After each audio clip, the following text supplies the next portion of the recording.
Trump's White House demanded Iran hand over its enriched uranium. Pezeshkian calls it blackmail. As the rial crashes and UN sanctions snap back, Tehran recalls ambassadors, vows defiance, and warns of war if attacked. From uranium to al-Quds, Iran says resistance is survival, and America's path sets fire to the region.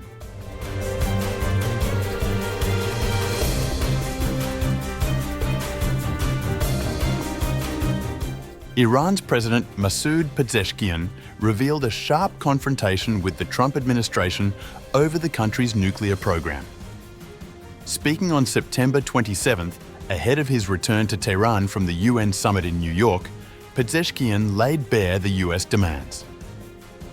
They want us to give them all of our enriched uranium in exchange for giving us a 3-month period, which is absolutely unacceptable.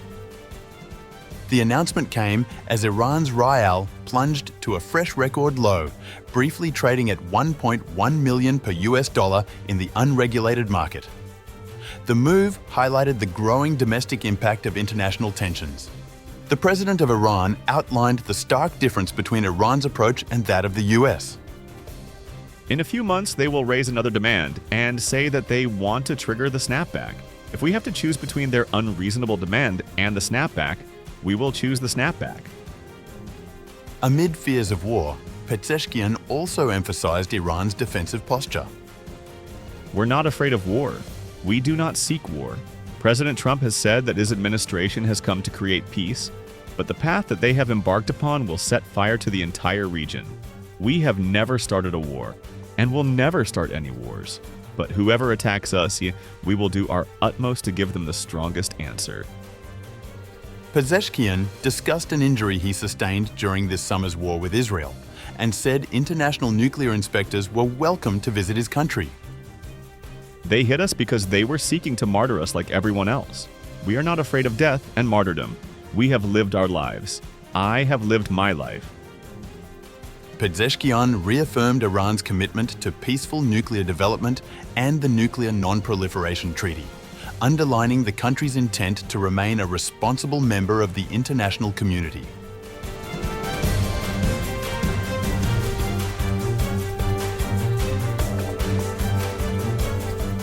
By September 28th, Iran faces the looming reimposition of UN sanctions after last-minute efforts to delay them failed.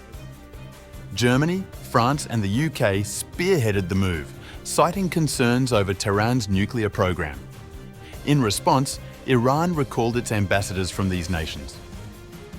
Pezeshkian condemned the sanctions as unjust, framing them as an attempt to destabilize the region. Our country's officials, while condemning this bullying and illegal process, have emphasized that the Islamic Republic of Iran will never surrender to bullying and pressure. Tehran has always stated that it remains ready for dialogue based on mutual respect and the real lifting of sanctions. But any policy of pressure and threats will be met with a decisive response from the Islamic Republic of Iran. The sanctions include a range of restrictions: uranium enrichment limitations, potential arms embargoes, inspections of Iranian air and shipping lines, and freezes on assets and travel. The failure of a China and Russia-backed resolution to halt the snapback marked a significant diplomatic setback for Tehran.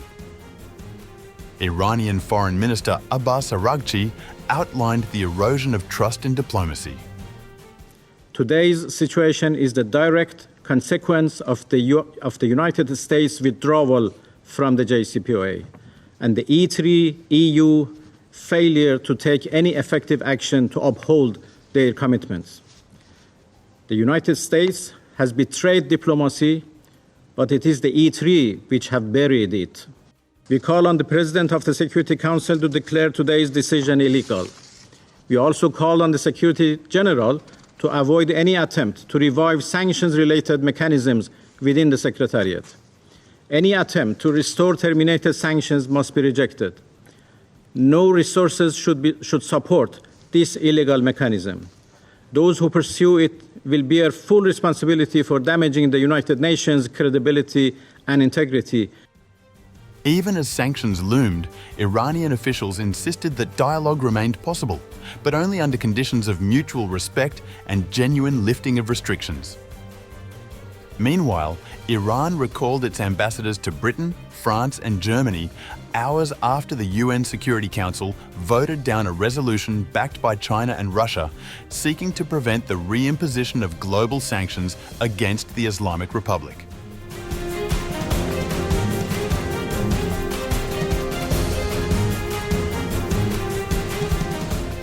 Iran's Supreme National Security Council Secretary Ali Larijani stressed readiness for all eventualities while expecting restraint from Israel. We are prepared for all contingencies, but I do not think the Israelis will act recklessly. If they attack Iran, we will respond firmly. At the same time, the IRGC said that the sinister schemes of the United States and the usurping Israeli regime to either weaken or destroy the resistance front will never bear fruition, and their dreams will never come true. In a statement released on September 27th, the IRGC reaffirmed its unwavering support for the resistance front, vowing to continue the struggle until the liberation of Holy al-Quds.